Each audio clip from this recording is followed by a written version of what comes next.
We have a special guest. We have David Nurse.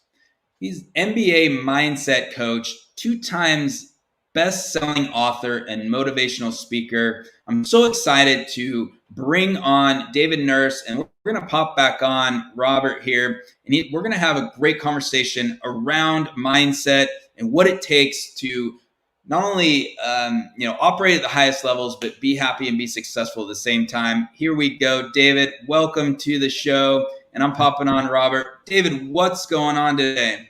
How's it going, bro? Hey, thanks for having me on. Appreciate you guys. It's awesome. Awesome. And I want to introduce you to Rob Turbin. He has had experience in professional athletes as well. And Robert, please introduce yourself. Yeah, Robert Turbin, man. I was fortunate enough to play 8 seasons in the NFL. And I've actually worked with some mindset coaches myself, not long term, but have had some experiences and some run-ins with them. So I'll have some pretty interesting questions to ask from you. Well, great to meet you. And hopefully those are good interactions you've had with mindset coaches. Hopefully they weren't the negative. Was it Trevor Moad? I know he was good friends with Moad was one of them. Gervais was the other guy. Yeah, all great guys, man. And so, all positive interactions with those fellas. I think the mental aspect of really anything, in your approach to it, whether it be sports, business, it's key. It's important. It plays a huge role into your success. So, I'm interested to hear some of the stories you have. Yeah, totally, man. But I mean, that's why the Seattle Seahawks are always one of the best teams, because you guys are forward thinking. You guys are willing to think outside the box and obviously understand the importance of mindset development. Yeah, having an open mind, right, is important. Being open to even, saying like, hey, okay, what are some things that I can do myself mentally before a game, preparation wise, whether it be a meditation series that I do every morning or before the game or before a play even, right? What am I looking at? Is there something in the stadium that I can look at and it locks me in, right? Sounds kind of funny, but these are actual true things. I mean, I have a teammate who in what used to be Century Link, but is now Lumen Field. There was a corner of the end zone that is, that was like his lock in, look, you look at it and boom, he was ready to go. Like it was just, it sounds weird, but that's one of the things about, the mental aspect of the game. It doesn't matter where it comes from, who it is, what it is, as long as it gets you in the right mindset. That's the important part. Absolutely. Yeah. David, I wanted to jump in here and kind of kick off this with, you have experience playing at the highest level of athletics as well as coached a number of professional athletes. And what would you say is the biggest lesson you've taken, playing and coaching at the professional, level? What did you take from that, just even from high performance to preparation, mindset? Can you sum it up for us as we get into this conversation around optimal mindset? Yeah, absolutely. So I've been blessed to be around a ton of NBA players who have gone on to have 28 NBA AllStar appearances. And the formula that I see when players step on the floor for the first time of if they're going to have the potential to play in the NBA, to be an all-star in the NBA, comes down to 3 things. Number one, it's talent. You have to have talent, and this means knowing where your strengths are. Like if you're for an example, one player that I worked with, Kyle Korver in the NBA, he's one of the best 3-point shooters of all time. But when he was coming into the NBA, before the NBA, he wanted to do a little bit of everything. So he was good in all areas. But if you're good in all areas, you're not going to play in the NBA. You're not going to play professional sports. You have to be great. So figuring out what your strength is, this goes for entrepreneurs, for business leaders. What are you really good at? Pour your time into that bucket. You don't necessarily have to do everything within the company, but you just have to do your thing the best. And that's probably being a leader of your company. So the first thing is talent. The second thing is what I call insatiable drive. And this means, are you willing to put in the hours when nobody's watching, the unseen hours? And I can tell from a player that if they drag me to the gym, then they have this insatiable drive. If I have to tell them, hey, the workout's at this time, tomorrow, you got to be there, then it's going to be a little bit hard. It's like pulling teeth. So if you're an entrepreneur, it takes, you guys know, I mean, it takes 80-hour, 100-hour weeks, year after year after year. A friend of mine started It Cosmetics, Jamie Kern-Lima, and she'll tell stories of going for 10 years of literally working 120-hour weeks. Like, I didn't even know there's 120 hours in a week. But that's insatiable drive of knowing, like, hey, you know where you want to get to. Are you willing to put in the hours when you're not getting seen on the big screen, when you're not getting paid, when you're like, you have to have that as an entrepreneur and as an athlete. And the third piece is just simply relentless consistency. Day after day after day. Are you pouring a little bit in? Are you watering those seeds that you've planted? Are you willing to just play the long game? I mean, we know, like, it never happens quickly. We live in a microwave society where everybody wants to have the fame, the success, the notoriety right away, but it won't happen. And if it does, you haven't even prepared for when a storm occurs. Your roots aren't even grown. Like, you'll fall out. You'll burn out.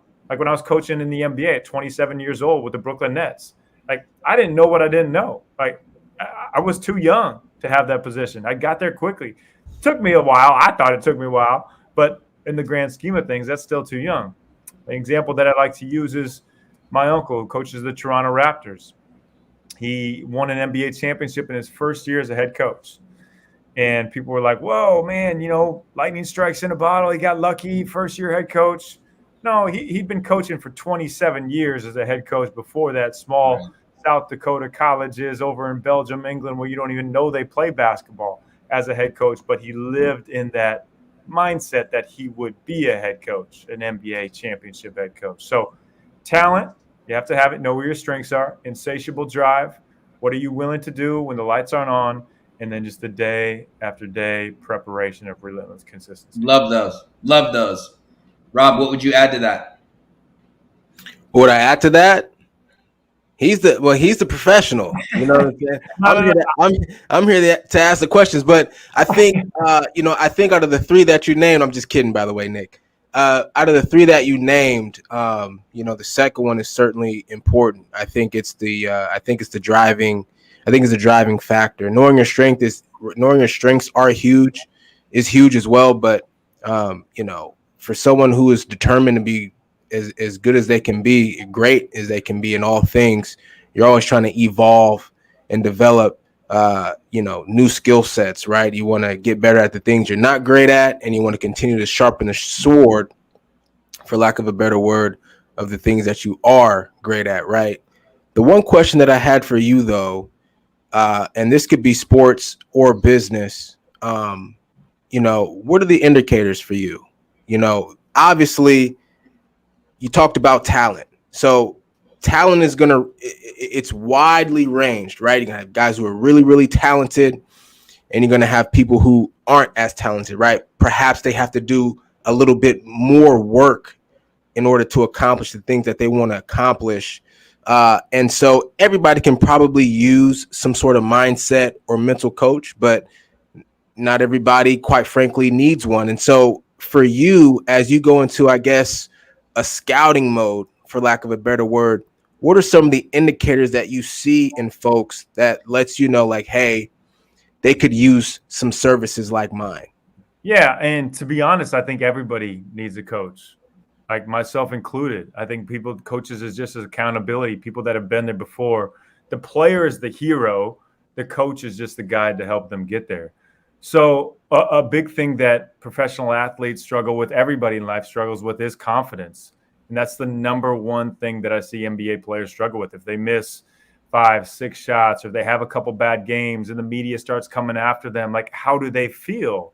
And if they base who they are on the results, on the stats, on the made shots, the good games, then you're going to drive yourself nuts, because confidence doesn't come from the results. It comes from your self-awareness of who you are. So I have a 7 steps to unshakable confidence that I work with all my NBA players. And some examples in those is creating your own personal highlight reel. So I have all my NBA guys have their clips, their selected clips of their best games, and I'll have them in like a 2 to 3 minute reel. So they'll watch it every morning when they wake up, before they step on the floor for practice, and before they step on the floor for the game. If you're visually seeing yourself going through the moment when you were at your best, you're already going to kick your subconscious into feeling like you're in that moment. Literally, like 95% of our brain is neuroplasticity. It's what we tell it, the stories that we tell it. And that's why it can become scary on the other side, as pathological liars will tell themselves this story and they'll start to believe it because your brain is that powerful. So if you put your mind in the frame of, okay, here's where I was at my best, I can get there again before you step on, you're going to feel much more confident when you walk out there. And one thing that I spent time with Jordan and Kobe's mental coach, and what they did that separated themselves from everybody else, they would visually see themselves going through the game and seeing like every shot. See, just watching it. Like, so if you visually see it, you've already gone through it. And so it's much more natural when you go through it. But the big difference is they would also watch the game back again before they stepped out there. They'd watch it when something difficult happened, when a storm hit, when they turned the ball over, when they missed shots. And then how are they going to react to that? How are they going to overcome that storm? Because there's never a perfect game. There's never a perfect business plan. Like there's a fire, a storm that's going to happen. And if you're already able to react to it, then you're going to be much more likely in real time. Okay, so you mentioned business plan, right? Because we're talking about a lot of sports analogies right now. But and for athletes, the film, watching highlights, we have that to our disposal, right? That's our resume, essentially, right? But what about the person starting a new tech company or any startup company for that matter? What are some steps you're telling that person as they're trying to develop confidence and belief in the product or the business that they're trying to grow? Totally. Great question. So first and foremost, all confidence starts from self-awareness. What I mean by that is, if everything is taken away from you, if your business fails, are you going to be okay? Do you determine your self-worth on your business, or do you determine your self-worth on the person that God made you to be? You have to ask yourself that question. And it all starts with who. It doesn't start with why, it starts with who. Once you understand yourself first, then you can build from there. So somebody who hasn't been there before, like a rookie NBA player or someone just starting a startup, you have to paint the visual picture of what it can be. So if you can't see where you want to go, you don't know where you're going. If you can't see like, okay, this is what it's going to look like when my company's doing this. I can see literally the whole office. I can see us going IPO. I can see it. Like, if you don't visualize that, you won't get there. So you have to create a vision, and you have to create a belief in a vision. Most people aren't able to do that because they have to believe. They can only believe when they see something, when they touch something. But the more that you can show somebody the vision and then show them, okay, well, here's the steps that it's going to take to get there. That's why having a coach is so important for you, because they guide you along those steps. You know what I mean? It's an example that I use, a tool. It's called the treasure chest. So when you're hunting for treasure, you have that map and there's the treasure, right? But there's always X's along the way to get to that treasure. That's how they all work in the movies. So you figure out, okay, what's my treasure? What do I want my company to be that I'm starting? I want it to be this valuation. I want to sell it this. I want this. You put that up there. That's like the big ultimate goal. And then the step below that, what's that going to look like? Well, I'm going to have to connect with different people in different spaces. These people. Okay, what's below that? Well, I'm going to have to make 80,000 phone calls this year. Oh, what's below that? Okay, I'm going to have to literally go knock on doors to get the awareness out there. So if you build this plan back from the top, from your goal, people are more likely to be able to take it in chunks. It's really hard for people to go all macro. You have to go micro to macro. And the biggest thing that I see with athletes, with anybody, honestly, more so in the entrepreneur and the business space, is you get really excited. You have that unconfident confidence when you start off out of the gate, but after it gets hard, you fall into this. So you're going, you fall into this pit. And everybody falls to the pit at some point, whether it's a second-year NBA player who thought they were going to kill it, they had a great rookie year, you fall into the pit. Or it's a business person or entrepreneur who's killing it, boom.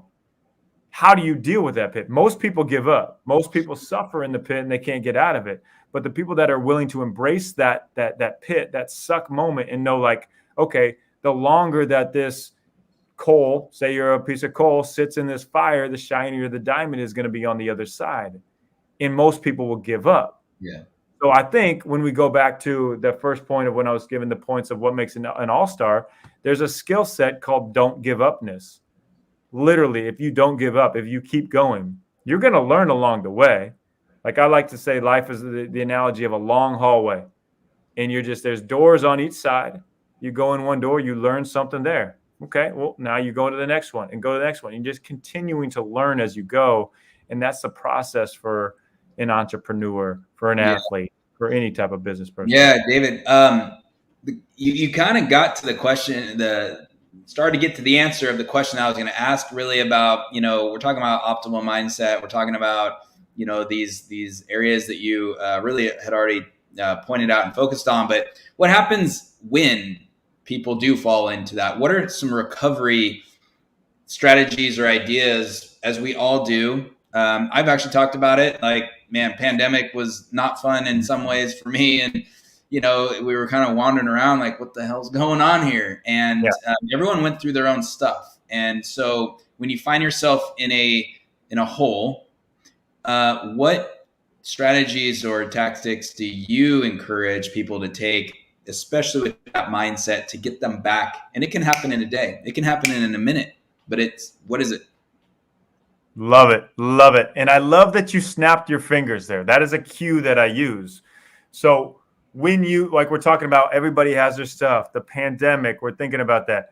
Everything's perspective. It literally, when you break it down, everything is perspective. Because, then they'll say, well, you're richer than 99% of people in the world. But yeah, we don't think that, but we all have our own stuff. But when you start to feel your mind telling yourself these negative thoughts, these self-defeating, self-doubt thoughts, the woe is me, snap your fingers. That's a cue. A cue is a trigger to your subconscious. Snap, the snap of the fingers, stop stands for stop. So you stop, you're aware of it. Notice, okay, you notice what's going on. Okay, what's the situation happening right now that is causing me to feel this way? You assess, the A, assess. Okay, why is this happening? Like, why is this making me so upset? Like, why am I getting so frustrated with this? And then you pivot, and you slightly pivot, which is a small shift, not a big turn.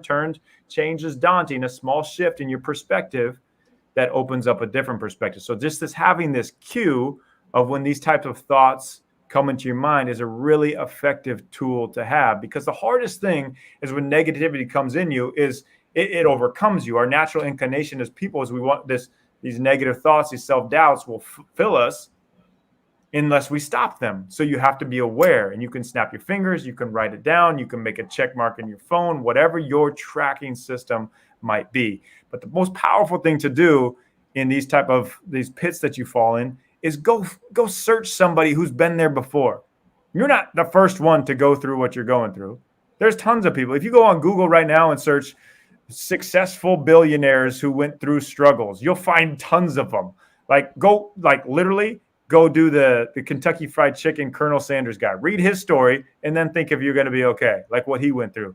Or go see Walt Disney. Yeah, he got fired from the Kansas City Star because he wasn't creative enough. Like Macy's went bankrupt 5 times. Like there's incredible, just story after story after story. And when you see that, you're like, well, all right, I'm not the first one this has happened to. So it's the power of using somebody else's situation, because difficult situations don't happen to us to bring us down. It happens to us, through us, to be able to use for others. So any tough time that you're going through too, like you can attest to this, like anything as an athlete, if you hear another athlete who's been through this, you're more likely to listen to him than you are me and Nick telling you something, because you're like, man, he was in the trenches. I know he went through this and this is what happened. Mm-hmm. So if you have something relatable to be able to share with somebody else of a difficulty you went through, it's going to help them grow. So looking at that perspective And it all comes down to it. So you have a mindset tool. You can go study other people. And then the biggest one for me too is, man, like is my faith in God and Jesus, knowing that like none of this honestly is as big a deal as I think it is. And it won't matter in 5 years, probably, most likely, any of these things you're going through. 100 years from now, nobody's going to remember who you are. So why get so caught up in it, you know? And knowing that it's this life of me having to produce this or do this or make this income, like it's not on me.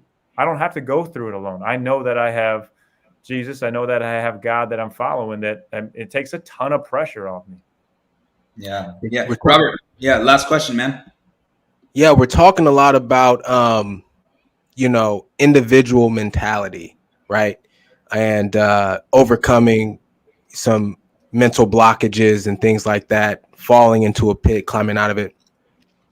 What about team situations? What about those who are in leadership situations and they have the responsibility of overseeing others, their other people's success in, somewhat is dependent on them.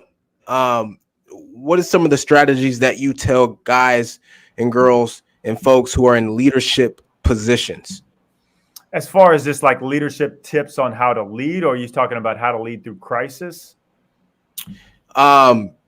Just in general, like I mentioned, we're talking about a lot of individuals. So entrepreneurs starting their own business, right? But those same entrepreneurs are going to have employees, right? Mm-hmm. You have to have a certain mindset and a certain way of going about your business in order to get the best out of the people you're working with. Totally. And so there can be some mental blockages there, right? Some confidence issues perhaps there, right? Am I doing right by the folks that I'm working with? Can I depend on my teammate here, etc.? And so, what are some of the mental struggles maybe you've seen from a team standpoint in some ways that you can navigate that? Yes. So let me give you a few here. The biggest one, number one by far, is when people in a company do not feel appreciated. That's the number one thing. Appreciation before any type of finances, bonuses. You have to make everyone feel like they are an important part of this team. If they don't, that's when this like negativity starts to come up. You have to make them feel like they're important. One thing that my uncle does in Toronto, he always at the start of every practice, they have an elephant in the room, basically. So everybody feels comfortable with bringing any type of issue. They can say it out loud. It's a safe space that they've created. And another one is just making sure that you're coaching each person in their best role. So as a leader, you don't just, like as a point guard, you don't just pass the ball. Great point guards don't pass the ball. They set their players up for their best position to succeed. So you coach players differently based on putting them in their specific role. So making sure everybody is appreciated, make sure players are in their role. And then one of the best tactics that I learned from Spoelstra, a good friend of mine for the Miami Heat, is he asks his players a lot of questions. He's very curious. So great leaders are always curious. Great leaders are not just telling you. Great leaders are asking questions. And why they're doing this is, one, like if I'm asking you a question, I'm really going to learn from you. He asks his players because the players are going through it. It's not like the coach knows exactly what they're going through out there. So one, he's going to get information that he needs. And two, it's putting ownership on you. If I say, hey, well, what are your goals out there this season? Like, what are your goals?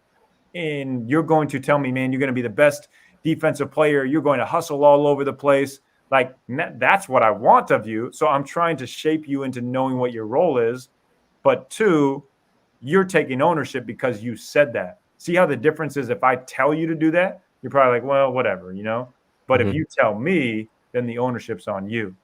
So, yeah, go ahead. Oh, my bad. I was some just popped in my mind, and I know that we're kind of getting tight on time, but I was really curious about distractions. I think that's one topic we haven't hit yet, because as a professional athlete, naturally, when you first get drafted, there's a bunch of distractions that come from your family. Successful businessmen, right? Same thing. What are some of the techniques? And obviously, then you have your own distractions, right? You got so many things going on in your own mind. Sometimes we can't focus on one thing. What are some of the techniques that you teach for that? Eliminating distractions. Great question. And I think distractions are what you make of it. So everything's a double-edged sword.